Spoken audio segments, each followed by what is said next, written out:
Chapter 8. With a stubborn determination to unearth the truth about the death of Andy Glanz, Quillerin continued his tour of Zwinger Street. He walked past the Bit of Junk antique shop, closed, past the Blue Dragon, past a paint store, out of business, past a bookstore, pornographic, until he reached a place called Anne's Teaks, a subterranean shop smelling of moldy rugs and rotted wood. The little old white-haired woman seated in a rocking chair resembled a dandelion gone to seed. She looked at Quillerin blankly and kept on rocking. "I'm Jim Quillerin from the Daily Fluxion," the newsman said in his courtliest manner. "Nope, I haven't had one of them for years," she replied in a reedy voice. "People like the kind with china handles and a double lid." Quillerin inspected the litter of indescribable knickknacks and raised his voice. "What's your specialty, Miss Peabody?" "No, sir, no discounts. If you don't like my prices, leave the things be. Somebody else will buy them." Quillerin bowed and left the shop. He walked past a billiard hall, windows boarded up, past a chili parlor with a ventilator exhausting hot breath across the sidewalk, rancid grease, fried onions, sour mop, until he reached the fruit and tobacco shack of Papa Papalos. There was an aroma of overripe banana and overheated oil stove in the shack. The proprietor sat on an orange crate, reading a newspaper in his native language and chewing a tobacco-stained mustache of great flamboyance. Quillerin stamped his feet and clapped his gloved hands together. "Pretty cold out there," he said. The man listened attentively. "Tobak?" he said. Quillerin shook his head. "No, I just stopped in for a chat. Frankly, that last pouch I bought was somewhat past its prime." Papapapalos rose and came forward graciously. "Fruit? Nice fruit?" "I don't think so. Cozy little place you've got here. How long have you been doing business in Junktown?" "Pomegranate? Nice pomegranate?" The shopkeeper held up a shriveled specimen with faded red skin. "Not today," said Quillerin, looking toward the door. "Pomegranate make babies!"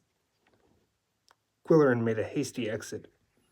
There was nothing to be learned, he decided, from Andy's two protégés. It was then that he spotted the shop of the Three Weird Sisters, its window filled with washbowl and pitcher sets, spittoons, and the inevitable spinning wheel. Arch Riker might flip over this junk, but Quillerin had no intention of flipping. He squared his shoulders and marched into the shop. As soon as he opened the door, his nose lifted. He could smell. Was it or wasn't it? Yes, it was. Clam chowder. 3 women wearing orange smocks stopped what they were doing and turned to regard the man with a bushy mustache. Quillerin returned their gaze. For a moment, he was speechless. The woman sitting at a table addressing Christmas cards was a brunette with luscious blue eyes and dimples. The one polishing a brass samovar was a voluptuous orange redhead with green eyes and a dazzling smile. The young girl standing on a stepladder hanging ropes of Christmas greens was a tiny blonde with upturned nose and pretty legs. Quillerin's face was radiant as he finally managed to say, "I'm from the Daily Fluxion." "Yes, we know," they chorused, and the redhead added in a husky voice, "We saw you at the auction and adored your mustache. Sexiest one we've ever seen in Junktown." She hobbled toward him with one foot in a walking cast and gave his hand a warm grasp. Pardon my broken metatarsal. I'm Clethra. God-awful name, isn't it? And I'm Amberina, the brunette said. I'm Irene, said a chirping voice from the top of the stepladder. I'm the drudge around here. The redhead sniffed. Ivy, the soup's scorching. The little blonde jumped down from the ladder and ran into the back room. Flashing her dimples, the brunette said to Quillerin, Would you have a bowl of chowder with us? And some cheese and crackers? If they had offered hardtack and goose grease, he would have accepted. Let me take your overcoat, said the redhead. It's awfully warm in here. She threw her smock back over her shoulders, revealing a low-cut neckline and basic architecture of an ample nature. Sit here, Mr. Quillerin. The brunette moved some wire carpet beaters from the seat of a Victorian settee. Cigarette? Offered the redhead. I'll get you an ashtray, said the brunette. I smoke a pipe, Quillerin told the sisters, groping in his pocket and thinking, if only the guys in the featured apartment could see me now. As he filled his pipe and listened to two simultaneous conversations, he glanced around the shop and saw lead soldiers, cast iron cherubs, chamber pots, and a table full of tin boxes that had once held tobacco, crackers, coffee, and the like. The old stenciled labels were half obliterated by rust and scuff marks, and Quillerin had an idea. Arch Riker said he collected tin. This was the chance to buy him a crazy Christmas present. Do you really sell those old tobacco tins? He asked. How much for the little one that's all beat up? We're asking 10, they said. But if it's for yourself, you can have it for 5. I'll take it, he said, and threw down a nickel, without noticing the expression that passed among them. The youngest one served the soup in antique shaving mugs. The dragon just phoned, she told Quillerin. She wants to see you this afternoon. She seemed unduly pleased to give him the message. How did she know I was here?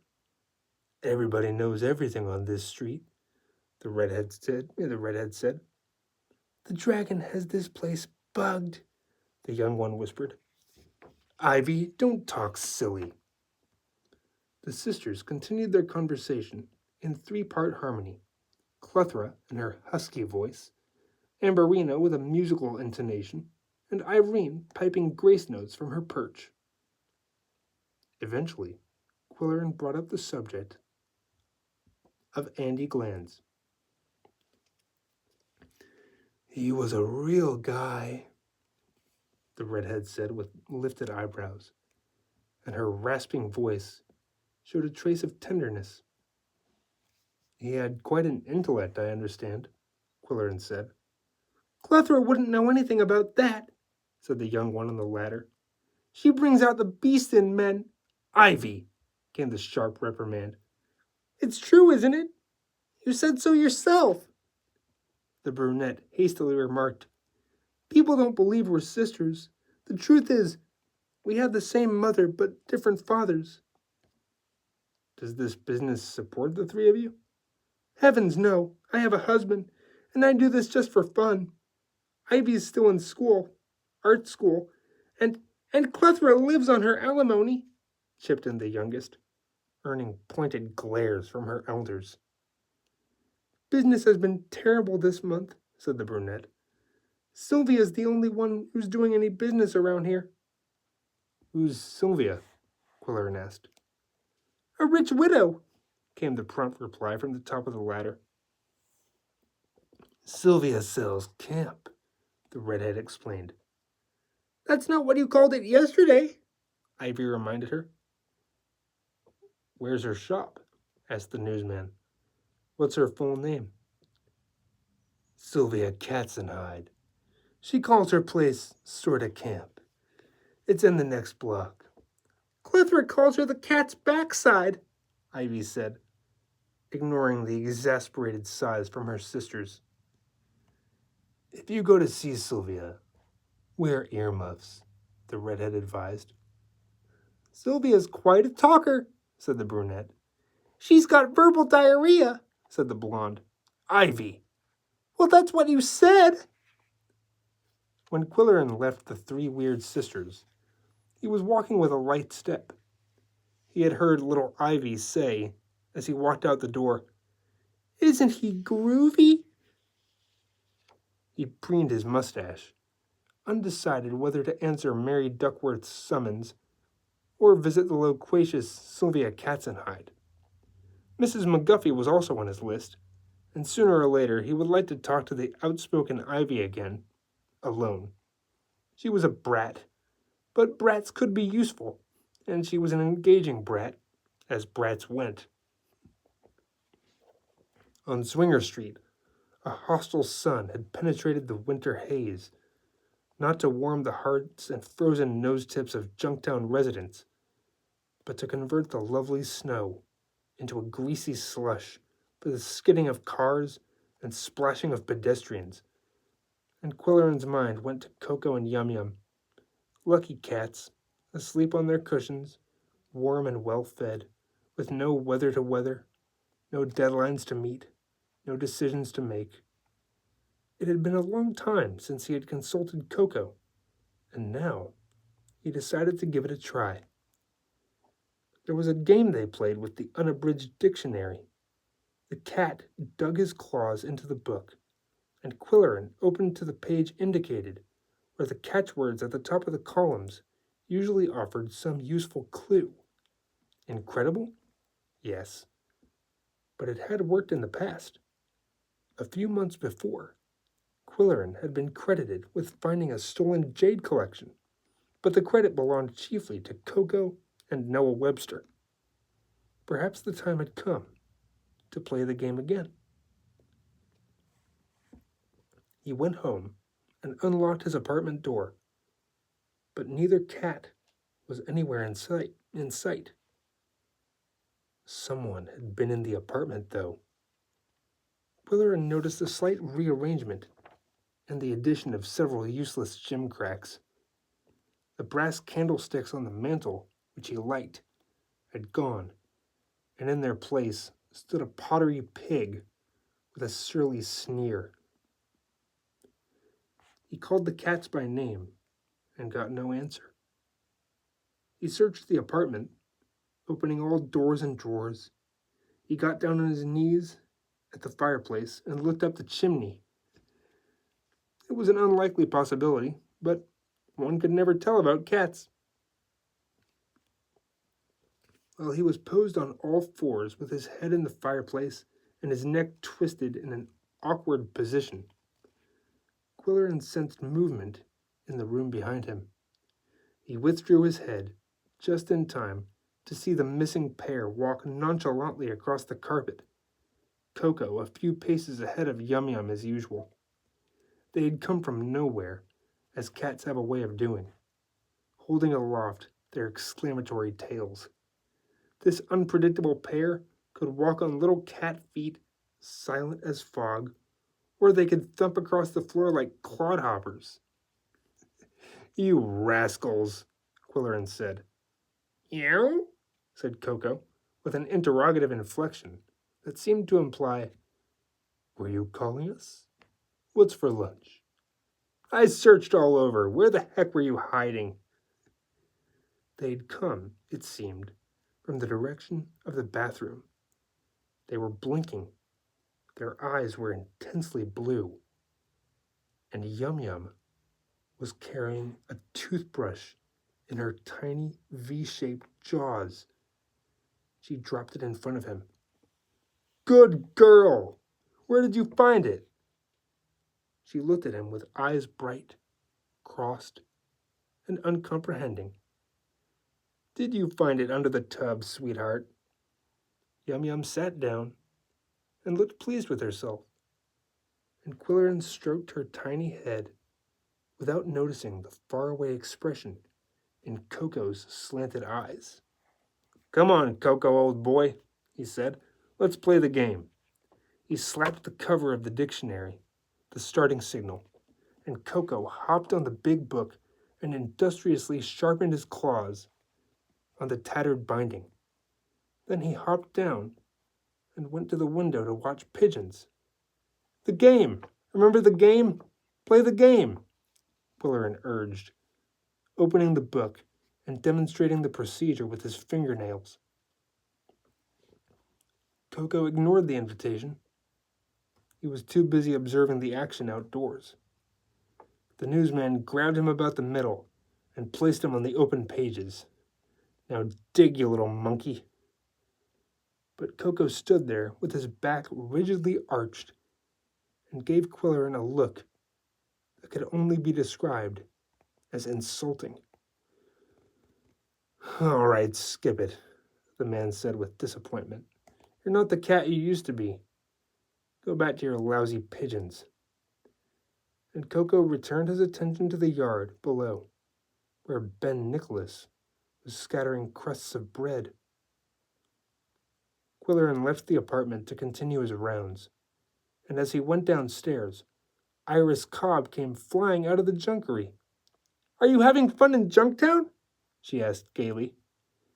"I'm unearthing some interesting information," he replied, "and I'm beginning to wonder why the police never investigated Andy's death.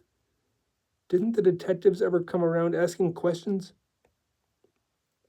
She was shaking her head vaguely when a man's gruff voice from within the shop shouted, "I'll tell you why they didn't. Junktown's a slum, and who cares what happens in a slum?" Mrs. Cobb explained in a low voice, "My husband is rabid on the subject. He's always feuding with City Hall. Of course, he's probably right. The police would be glad to label it an accident and close the case. They can't be bothered with Junktown." Then her expression perked up. She had the face of a woman who relishes gossip. "Why are you asking about the detectives? Do you have any suspicions?" "Nothing definite, but it was almost too freakish to dismiss as an accident." "Maybe you're right. Maybe there was something going on that nobody knows about." She shivered. "The idea gives me goosebumps. By the way, I sold the brass candlesticks from your apartment, but I've given you a Sussex pig, very rare. The head comes off and you can drink out of it." "Thanks," said Quillerin. He started down the front steps and halted abruptly. That toothbrush that Yum Yum had brought him. It had a blue handle. And the handle of his old toothbrush, he seemed to recall, was green. Or was it?